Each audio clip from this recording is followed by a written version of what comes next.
Hello everyone, it's Cameron. Welcome to another video. Now today we're going to be doing another career review. Now I've not done one of these for a while, but I have been wanting to continue the series for a while because I've been quite liking this, and it's a good concept really. And I did Simon and Garfunkel, I did the Beatles, two of my favourites, and I'm still wanting to continue doing that kind of series.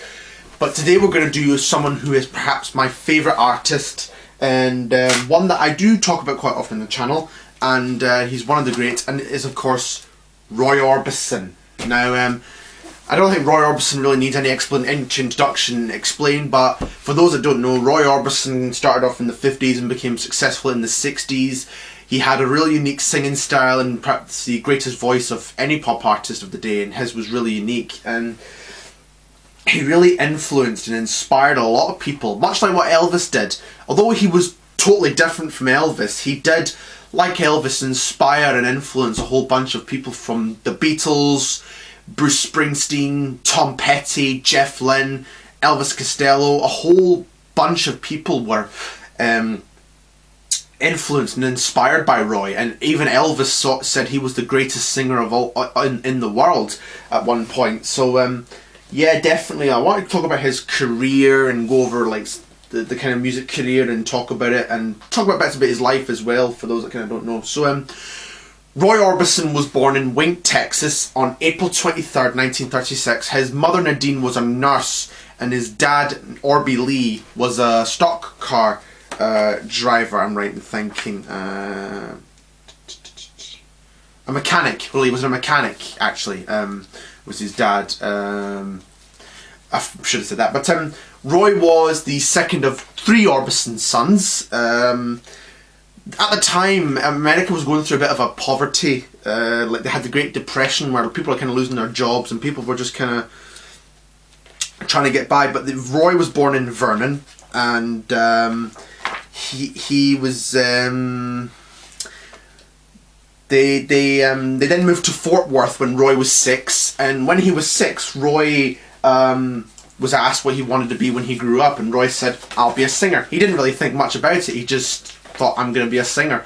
And at the age of 6, his dad gave him a guitar for his birthday when he was 6, so really kind of Roy's musical interest was sort of coming from that bit. And by the time he was 10, he was doing like talent shows, and when he was in the 1950s, he had a group. They were called the Wink Westerners, and they would appear, and they had a local radio show, and they would use this radio show to play at dances and do those kind of local shows at the dances that they would play at. And then later on they became the Teen Kings, and they had a television show across Texas, and they during this period did a lot of playing live. And while they were doing that, a country artist named Johnny Cash, who I'm a big fan of, came to Odessa for a concert, and Roy and Johnny became quite good friends in the years.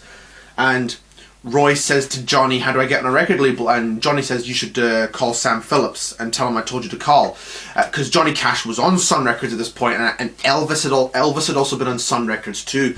And so Roy called Sam and said, "Johnny Cash recommended me." And Roy's like, "Oh, Johnny," and Sam's like, "Johnny Cash doesn't run Sun Records," and hung up the phone. But Roy had, a couple of Roy's high school friends had written a song called Ooby Dooby, and Roy had recorded that as a demo at Norman Petty's studio in Clovis, New Mexico. And Norman Petty, of course, later became known for producing and recording Buddy Holly. And Sam heard that demo, and he calls Roy and says, "Can you come to Memphis in 3 days?" And so Roy got to Memphis, and they recorded that song in the spring, March of '56. And Ooby Dooby became a big hit. It was number 59 in the Billboard charts by the summer, and it sold 250,000 copies. And recording Roy at Sun, he had quite a smaller voice, I think. He wasn't like but Sam had to put a microphone down his throat, and they recorded him and the band kind of separately on 2-track, and which was like the basic technology of the day. They recorded that song on 2-track, and so Ooby Dooby was a hit, and Roy began to tour with the band, and on the B-side was an original Orbison song called Go Go Go, which later became known as Down the Line. And Roy was at Sun Records for a year, 2 years, and I've got a CD of it, of this. There's many releases of this. This is a 1999 sort of Charlie compilation of the Sun collection. This has a lot of songs from that era and a lot of recordings, and I was kind of looking for something to represent the Sun era, and this was one of the ones I could find. So this is this one.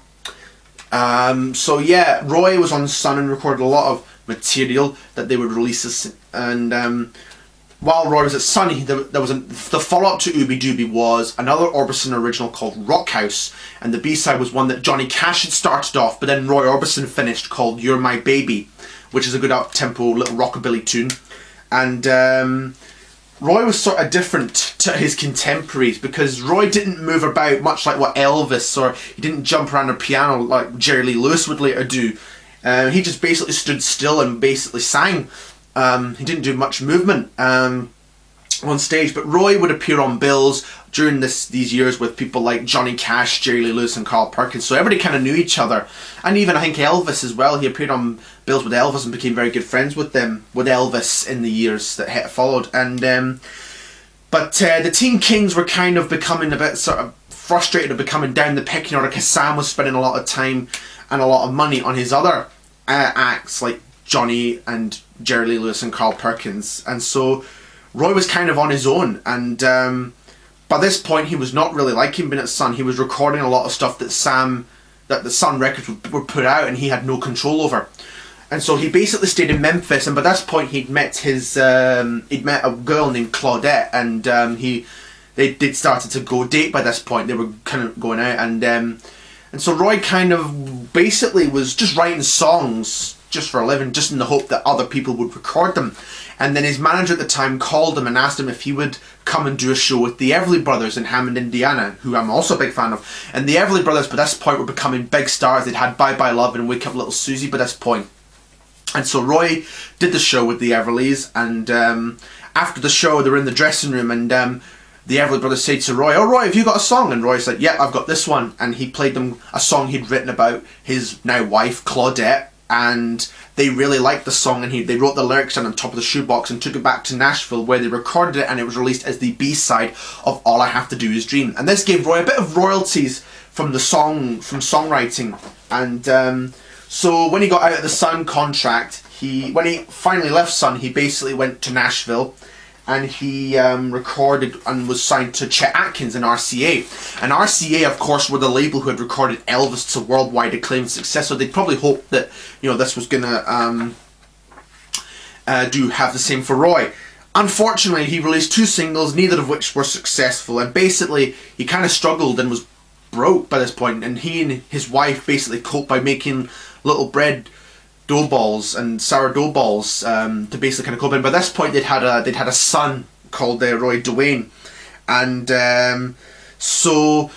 but then luck would change for Roy in 1959 when he signed with Monument and Fred Foster, and he was with a manager at this point called Wesley Rose. And Wesley Rose, I think, who was also managing the Everly Brothers, said to Fred, "Would you sign Roy?" And I think Fred had known Roy because of Ooby Dooby, and Fred said, "Yeah, I'll have him." And so Roy basically signed to Monument and recorded his first single called Paperboy, and With the Bug as the B-side on Monument, which didn't really do anything. And then the next single was a co-write with a songwriter called Joe Melson, and he would become very successful in Roy's career with co-writing some of the songs. And they co-wrote a song called Uptown. Now, Uptown wasn't a big hit, but it did manage to peak on the Billboard charts at number 72. So Roy had a kind of hit on his, maybe not a big hit, but he did have he now had a hit record in the charts on his hands. So and then it was a modest one, but still a hit nonetheless. And the engineer said that Roy's voice was sort of very thin sounding in the beginning, and they came up with an idea that they would have Roy sing his vocal in front of a coat rack and have like the musicians in another part of the studio so that they wouldn't kind of blend in. And Roy kind of came up with an idea of I'd like to have some strings on the recording. Should we try that? And so they did that, and they had strings on the recording, and it was really the kind of first recording to do that, really, I would say. And then by the end of this, the release of Uptown kind of coincided with a lot of things going on, as like we were now ending the 50s and sort of entering a new decade with the 60s. A lot was really happening in this point in time. You know, the Everly Brothers were becoming successful. Elvis was now in the army. Chuck Berry was in jail. Jerry Lee Lewis was disgraced after marrying his child bride. Buddy Holly had died. And there was people like Bobby Darin and Bobby V, like these Bobbies. And so Roy kind of was sort of seen as different to the others, but still people were kind of taking a notice. But then in 1960 came a song that would really become Roy's first real big hit. Roy had tried to offer this to the Everly Brothers and to Elvis, both of whom turned it down. And Roy and Joe it wasn't the original title of the song, but Only the Lonely, but they would suggest to Fred Foster, we have this as a title, and Fred was like, that was a hit for Pat Boone, and Pat Boone just released that, and then they eventually got Only the Lonely, and then they wrote it and recorded it, and it became a hit and was released in May 1960. It peaked at number 2 in the US charts and peaked at number 1 in the UK, and it became Roy's first big hit, and so Roy now had a hit on his hands and was now a big artist, and people were now taking interest, and so Roy was now it was released just as Roy started a tour, and Roy went on television, appeared on Dick Clark's Saturday Night Beach Nut show, and it became a hit, and he played Uptown on that show as well, and it's a great song, and it was one that it was a really great song, and the next record was another Roy Orbison and Joe Melson composition called Blue Angel. That also done well, and that peaked at number 9 in the UK, and it was written in a sort of similar style for Only the Lonely. It had a backing to start with, and it had it was basically in a similar style of Only the Lonely, I would say. And then with the next single, I'm Hurtin', released in the December of 1960, Roy had enough songs for an album because he'd recorded material during some of those sessions, and the first album was then released in January 1961 called Lonely and Blue. This is a really great debut album, I would say. I mean, you've got the hits Only the Lonely and Blue Angel and I'm Hurtin', but there's also great ones like he does a cover of the Everly Brothers song Bye Bye Love, and Blue Avenue, and there's a really great version of I'd Be a Legend in My Time. There's a version of Gene Putney's 22 Days, which is a really good song, and I'm showing the CDs of all these ones because I've got most of these on vinyl apart from one, which I'll say to when we get to, but so yeah, but a great debut. It's one that I haven't heard for a long while, definitely need to give another listen, but definitely a great album, and one that I really like. There's the back. Now this is the 2006 edition on CD, which has bonus tracks, which has a lot of single tracks and B-side tracks from around about that time, and so yeah, really good album, Lonely Blue. And then after that album, I'm Hurtin' was it was released in December, and it was only, again, it was a modest hit, but it was at number 27 in the charts, but Roy was not happy with Sam because Sam Phillips had issued some Sun recordings and overdubbed them without him knowing, and also that year Roy Orbison at the Rock House was released on the Sun label. I don't know too much about the Sun, but I've heard bits and pieces, but I do like the bits I have, like This Kind of Love, You're My Baby, Rock House, Sweet and Easy to Love, and Ooby Dooby are good ones, and so is Trying to Get to You, which Elvis had also done at Sun, but that was on his RCA first album. This is the 2009 version with bonus tracks. A lot of these have like bonus tracks, which is quite cool to have. So yeah, so I'm Hurt was number 27 in the US and didn't do anything over here, so yeah, not really a big one. But then in 1961, Roy and Joe got their next hit, which was a song called Running Scared, and which was written and recorded in 1961 and became a big hit. It was number 9 in the UK and number 1 in America, so another really big hit for Roy. And the B-side of that was him singing the Everly Brothers' Love Hurts, which was later hit for Nazareth in 1976. And Fred Foster took to the songs to a DJ in Chicago. He told Fred that Running Scared was going to be the hit, and they were right. And Love Hurts was a hit in some countries as well. But then the next single was another big hit, and it was one that would really cement Roy as being one of the greats. It was a song called Crying, which is a great song, and that was number 25 in the US and was another hit in the UK.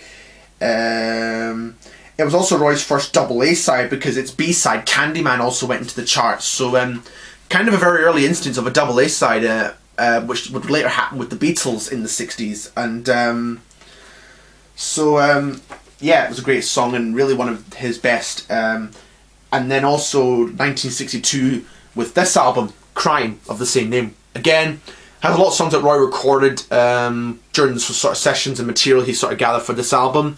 Title track, Running Scared, Love Hurts. There's lots of great highlights, like his version of The Platters, The Great Pretender, She Wears My Ring, Summer Song, Lana, Let's Make a Memory is a good one. And again, bonus tracks on here.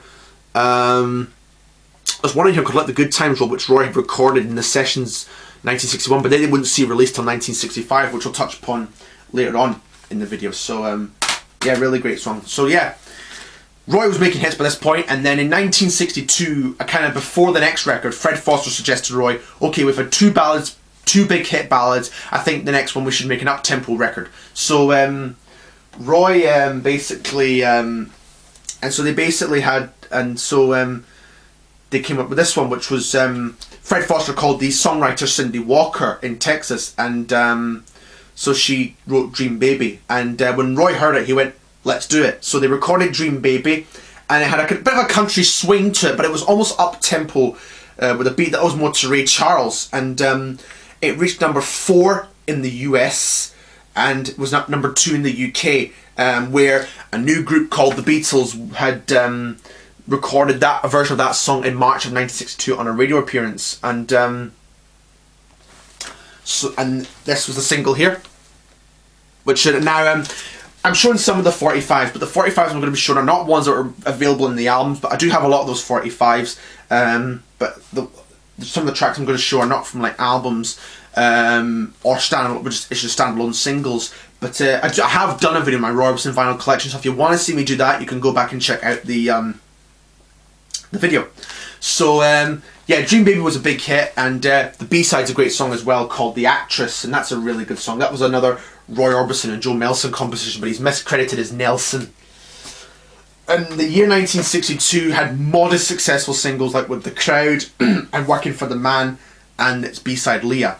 And then in August of 1962, Monument quickly released this album, Roy Orbison's Greatest Hits. Now, I'm showing this on vinyl because I only have it on vinyl, but I do have it on vinyl. Now, this didn't come out in the UK for a long time until 1967, after Roy had left Monument. So this is a mono 67 pressing, but I like the cover. I like the fact that each song has its own colour. So Blue Angel, Only the Lonely have got blue, Evergreen and Mama have got green, Crying and Candyman have got like a kind of orangey kind of colour, Uptown and I'm Hurt are in red, Running Scared's in a sort of black, Love Star and Dream Baby are kind of pinkish purple, The Crowd's in a kind of bronze colour. So yeah, each track, which is quite cool, and the back cover was kind of black with the same kind of colour of songs. So yeah, this pretty much has, and this has 2 songs that weren't issued on any single in the UK or the US. This was only issued as a single in Australia. One called Evergreen and its B-side Love Star, both of which are really good songs. I really like Evergreen, and that was one that Roy would later play live sometimes in concert, which we'll touch upon later on. As we kind of go along with the video, I'm kind of explaining that that this could be a multi-parter. So this there'll definitely will be a part 2. So this is probably going to be a part 1. We'll see how far we get in things, but yeah, and so yeah, but the Working for the Man and Leah were Orbison compositions, and they were kind of modest successes. Working for the Man was number 33 and Leah was number 25 in the US. I've kind of not really prepared for this video, but I do know a lot on Roy, but they were kind of modest successes. But then in But 1963, all that was to change when at the start of the year, Roy went into the studio and recorded his next hit, which he came up with after he had dreamed one night he heard Elvis Presley's latest hit, and where the radio DJ announced that was Elvis's new #1. And Roy had kind of written the basis of the song before he went to sleep, and then when he woke up, he had pretty much the lyrics and he pretty much had all the lyrics and just wrote them down, and then recorded them in the start of 1963, and that would later go and be our top 10 hit in both the US and UK at #7, and it was #1 in Australia, and that song later gave Roy his first UK tour, and it was a headlining tour with the Beatles, who were becoming big by this point, and it wasn't originally going to be Roy. The tour, I think, was going to be Dwayne Eddy, but he dropped out of the tour, and so Roy got the place to go, and he was going in May of 1963, and this would be the start of a love affair between Roy and England, and it was also during this period where Roy had the image of the dark glasses, which you can see here. He wore he had a pair of prescription glasses at the time, but then he was going to Alabama to do a concert, and it was a very summer's night, and he took his prescription glasses off and put the sunglasses on, and when he got to Alabama, he left his clear pair of prescription glasses on the plane and was wearing his sunglasses, but he didn't know it until afterwards. But eventually, though, after playing the first couple of dates of the British tour, and after the first pictures were taken, he just kept the trademark. And Roy was also appearing with Jerry and the Pacemakers, and there's a nice poster right there. And so Roy got to England, and when he got to I think the first theatre of the tour, he was looking at there were these Beatles placards everywhere, and Roy's like, "What is a Beatle? What is this?" And John Lennon taps him on the shoulder and goes, "Oh, I'm one." And the Beatles had actually been inspired by Roy, as we said earlier, and the song "Please Please Me" was sort of inspired by Roy, Only the Lonely, in a sense. If you slow it down, it sort of sounded like a Roy Orbison tune. It was originally started out that way, and the Beatles wanted to close the show, but Roy, I think, was originally closing the show, and Roy agreed to do that because they were like doing up-tempo tunes, rockers, and he was doing like ballads, and so Roy said, the Beatles says to Roy, "Look, you're making twice as much as money we are. Can we close the show?" And Roy said, "Okay." And Roy basically went on, no idea what to expect, and people listened and I applauded him. They didn't scream, unlike they did with the Beatles. People actually sat and watched and listened to Roy as he sang, and Roy basically got a standing ovation and got encore call after encore call. And then the Beatles were getting annoyed because they were waiting to go on, and Roy was getting all the standing ovation and applause, and basically eventually John and Paul grabbed Roy by the shoulders and went, "Get off!" But Roy and the Beatles did become quite good friends over the course of that tour, and the Beatles then asked Roy, "How do we get to America, and how can we go get to America?" And Roy says to the Beatles, "Well, if you keep your hair the way it is, let it be known that you're from England, and appear in the Ed Sullivan Show." And that's what they did many months later. And so the tour was a big success for Roy and for the Beatles, and it pretty much got Roy a name, made Roy a sort of well-known name in the UK. But he'd been well-known in the UK long before by this point. But that tour really sort of cemented the Beatles and Roy in a way. And later Roy and George would become joining the Traveling Wilburys, which we'll touch probably in part 2. But during that tour, Roy's next single was released, and it's a song called "Falling," which was another Roy Orbison original composition. That song was reached #9 in the UK and was a hit in the US. And the B-side was "Distant Drums," which was later hit by Jim Reeves, and that's a great song. So that was a great big tour, and then Roy went back to America, and then his next album was released in the July of 1963, "In Dreams," and this is one of my favourite albums of all time. I've done a review on this. If you want to see me talk about this one in more detail, go back. We've got the title track. Lonely Wine, Sunset, House Without Windows, Dream. He does a real good version of the Everly Brothers, All I Have to Do Is Dream, and My Prayer, which was originally by the Platters. And Blue Bay was on here, and that would later become Roy's next single in August 1963, and was a double A-side because Mean Woman Blues, which was an up-tempo tune, was a hit. And that reached number 29 in America and number 3 in the US. Blue Bay and Mean Woman Blues both became a double A-side in the UK, both entered the charts, and even into the charts in the States as well. So yeah, this was a great song. And Roy went back to Britain around about that same time in the September of '63 for his next tour, for more even radio and television appearances as well. So this was really the beginning of Roy and his success in the UK. And on that UK tour at the Decca Studios in London, he recorded this song, Pretty Paper, which wouldn't be issued in the UK until 1964 after the success of Pretty Woman, but a great, really nice Christmas song, and it's one I've been playing quite a bit in the lead up to the holidays, which are coming quite soon, and I'll be playing it again probably in the days ahead rather. But yeah, one of my favourites, and that was released in America and at first, and then as I say, it wouldn't be released until 1964 in this country. And peaked at number 15, I think, in the US, and was number 6 when it was issued in the UK. So 1963 was a big, big year for Roy, but by this time things were kind of starting to become a little strained between him and Claudette. He was away a lot touring, and she was kind of on her own looking after 2 young boys, and it wasn't easy for her. You know, she was from Texas and didn't really know anybody, and so things were kind of becoming a bit strained in their marriage by this point. But during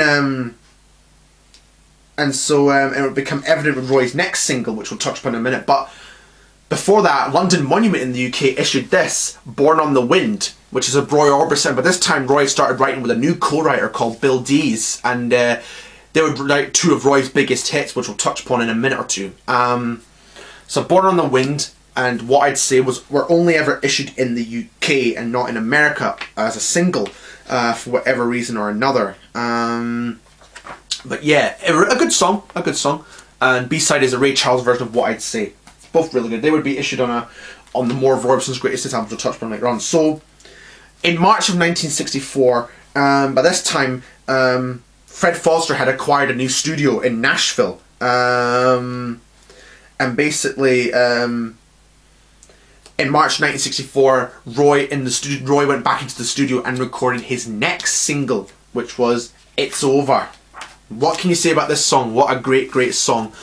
One of my favourite Roy songs. And it started off soft and low, and it built to an emotional crescendo, and it was yet another song that would epitomise Roy's sound. And it was another big, big hit. It reached it entered the top 10 in both the US and the UK, and it was Roy's second UK number 1. It was the first, and it was even the first American to have a British number 1 since Elvis Presley's You're the Devil in Disguise in 1963. But by that point, the Beatles and the British groups were kind of dominating the charts, and Roy was really the first American to have a number 1 in Britain for about 10 months. And so yeah, that was in the June of '64 it became a hit, and Roy went on tour to promote the record as well in Britain. And during that period he had his 28th birthday, which John Lennon and Ringo Starr attended, and there's a great picture of them there feeding Roy birthday cake at his party.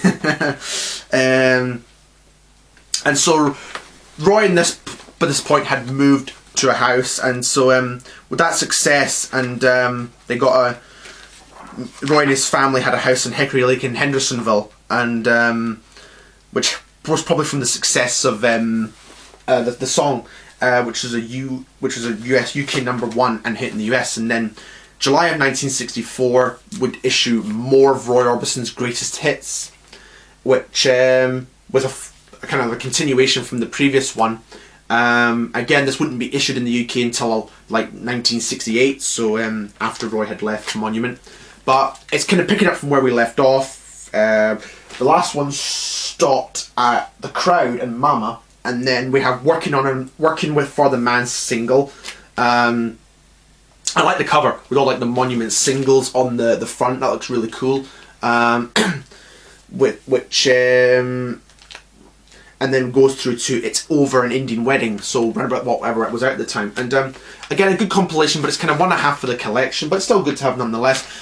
I have this on vinyl. I don't have it on CD, but I will hope. But yeah, but a good compilation album.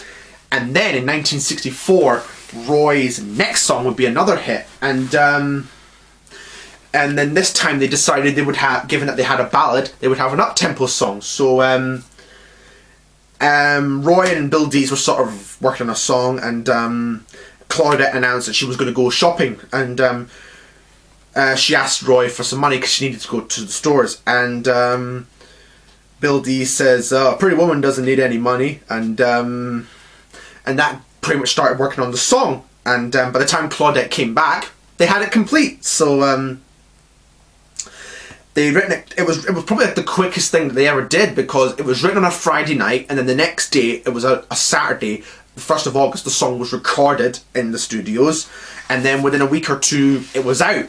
And they kind of had to have it out quickly because the Beatles were going to be touring America very, very soon in August on their first American tour. So they needed to have the song out because the airwaves would be dominated with the Beatles. And so yeah, it was really the quickest single out. And then it was another smash hit. It reached #1 in the US and #1 in the UK. So it was a big, big hit, an up-tempo song. And it sold like 7 million copies. And Roy even went on the Ed Sullivan Show with the success of that song. And it was the first hit, the first song, I should say, that reached #1 in both the US and the UK since Kathy's Clown by the Everly Brothers in 1960, so just 4 years earlier. So, and Van Halen would later cover this song in the 1980s, and they did a good version of that song as well. But yeah, if anybody asks me what my favourite Roy song is, this is my favourite Roy Orbison song. It's a great up-tempo song. And they then, but during the session, and I think it was Jerry Kennedy, the guitarist, came up with the famous intro, the do-do-do-do-do.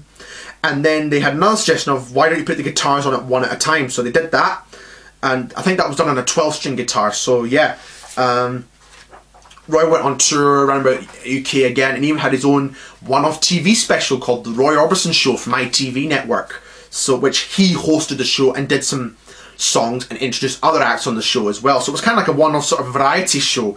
That is available on YouTube if you want to check it out.